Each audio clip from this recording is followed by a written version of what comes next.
Page number 37 Lucent इतिहास।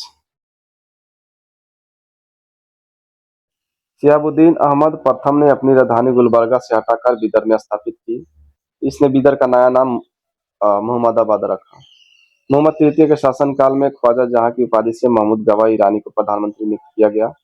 मोहम्मद तृतीय के आदेश पर 1482 से 70 वर्ष की अवस्था में महमूद गवा को फांसी दे दी गई। महमूद गवा ने बीदर पर एक महाविद्यालय मदरसा की स्थापना कराई। इसका भवन 3 मंजिला था। इसमें 1000 अध्यापक और विद्यार्थी रह सकते थे। उन्हें भोजन और कपड़ा भी राज्य की ओर से मुफ्त दिया जाता था। रियाजुल इंसा नाम से महमूद गवा के पत्रों का संग्रह किया गया। 1470 ईस्वी में रूसी यात्री निकितन बहमानी साम्राज्य बीदर की यात्रा पर आया। इस समय बहमानी राज पर मोहम्मद तृतीय का शासन था। बीजापुर, गुलबर्गा, तराक सबसे महत्वपूर्ण में शामिल था। कलीमुल्ला बहमानी वंश का अंतिम शासक था। इसकी मृत्यु के समय बहमानी राज 5 स्वतंत्र राज्यों में बंट गया। इन स्वतंत्र राज्यों से संबंधित विवरण इस प्रकार है।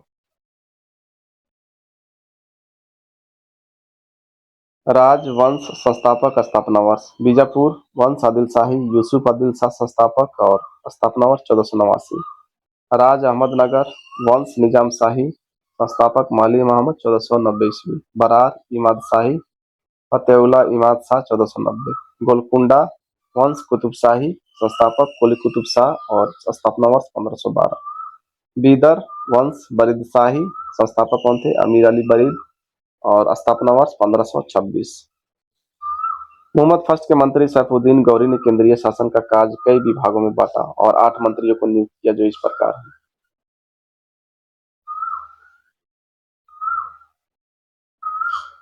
मंत्री विभाग। वकील सल्तनत दिल्ली के मालिक नायब के समान। वकील कुल मंत्रियों के कार्यों का निरीक्षण वकील को छोड़कर। अमीर जुमला अर्थ विभाग का अध्यक्ष। वजीर अशरफ विदेश नीति एवं दरबार संबंधी कार्यों का निष्पादन। नाजिर वो अर्थ विभाग से संबंधित था। पेशवा वकील सल्तनत का सहायक था। कोतवाल नगर का मुख्य पुलिस अधिकारी था। सदर जहां न्याय विभाग, धर्म तथा दान विभाग का अध्यक्ष। सुल्तान के महल तथा दरबार की सुरक्षा के लिए विशेष अंगरक्षक सैनिक दल था, जिसे साक्य खेल कहा जाता था। यह 4 भागों या नौबत में विभाजित थे, जिसका मुख्य अधिकारी सारे नौबत होता था। बीजापुर के शासक अली आदिल शाह को सूफी कहते थे। अकबर से पहले उसने अपने दरबार में कैथोलिक मिशनरियों को बुलाया था। उसने अपने पुस्तकालय का अध्यक्ष प्रसिद्ध संस्कृत विद्वान वामन पंडित को बनाया था। उसके उत्तराधिकारियों ने संस्कृत और मराठी भाषा को प्रथम प्रश्रय देना जारी रखा था। इब्राहिम आदिल शाह द्वितीय को अबला बाबा या गरीबों का दोस्त कहा जाता था। उसने किताब नौरस नाम की एक पुस्तक की रचना की, जिसमें गीतों को विभिन्न रागों में बांधकर प्रस्तुत किया गया था। उसने नौरसपुर नाम से एक नई राजधानी बनाई। अपने व्यापक दृष्टिकोण के कारण यह जगत गुरु कहलाता था। उसने बिठोवा की उपासना के केंद्र पंढरपुर को भी अनुदान दिया। मोहम्मद कुली कुतुब शाह ने 1591-92 में हैदराबाद के बीच में 4 मीनार बनवाई। इसमें चारों दिशाओं में 4 ऊंचे मेहराब है, जो चौमंजिली है और जिनमें से प्रत्येक की ऊंचाई 48 मीटर है। हैदराबाद शहर को कुली कुतुब शाह ने ही बसाया था। इब्राहिम रौजा व गोल गुंबद बीजापुरी इमारतों में सबसे प्रसिद्ध है। इब्राहिम रौजा इब्राहिम आदिल शाह का मकबरा। 1680 में बनाए गए गोल गुंबद का गुंबद इतना विशाल है जितना विशाल एकल गुंबद कभी नहीं बनवाया गया।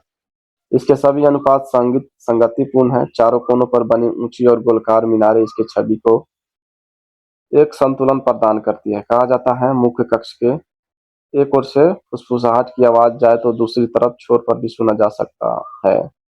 अब ये स्वतंत्र प्रांतीय राज्य देखते हैं। जौनपुर। जौनपुर की स्थापना फिरोज तुगलक ने अपनी भाई जूना खां या मोहम्मद बिन तुगलक की स्मृति में की थी। जौनपुर में स्वतंत्र सरकी राजवंश की स्थापना मलिक सरावर ख्वाजा जहान ने की थी। ख्वाजा जहान को मलिक उर्स सर्क पूर्व का स्वामी की उपाधि 1394 में फिरोज शाह तुगलक के पुत्र सुल्तान महमूद ने दी थी। जौनपुर के अन्य प्रमुख शासक थे मुबारक शाह 1399 से 1402, शमसुद्दीन इब्राहिम शाह 1402 से 1436, महमूद शाह 1436 से 51 ईस्वी एवं अंतिम शासक हुसैन शाह 1458 से 1500 ईस्वी। लगभग 75 वर्ष तक स्वतंत्र रहने के बाद जौनपुर पर बहलोल लोदी ने कब्जा कर लिया।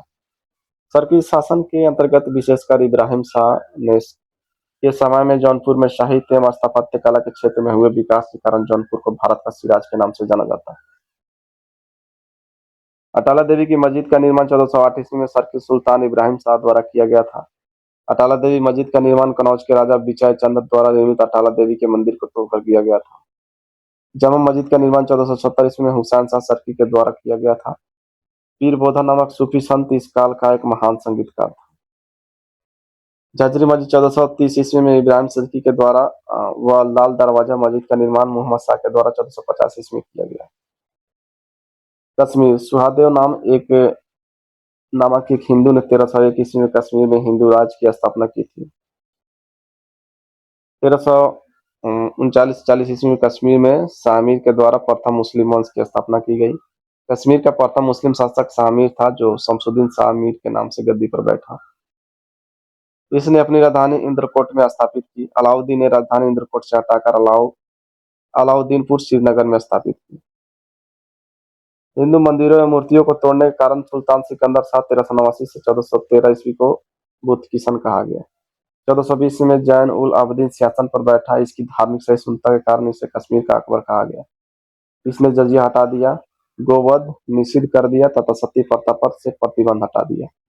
जैन उल आबदीन के प्रशासन में अनेक हिंदुओं को ऊंचे पद प्राप्त थे।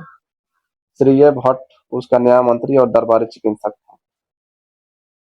वुलर झील स्थित जैनालंका इस काल की अभियांत्रिक उन्नति का उत्कृष्ट नमूना है।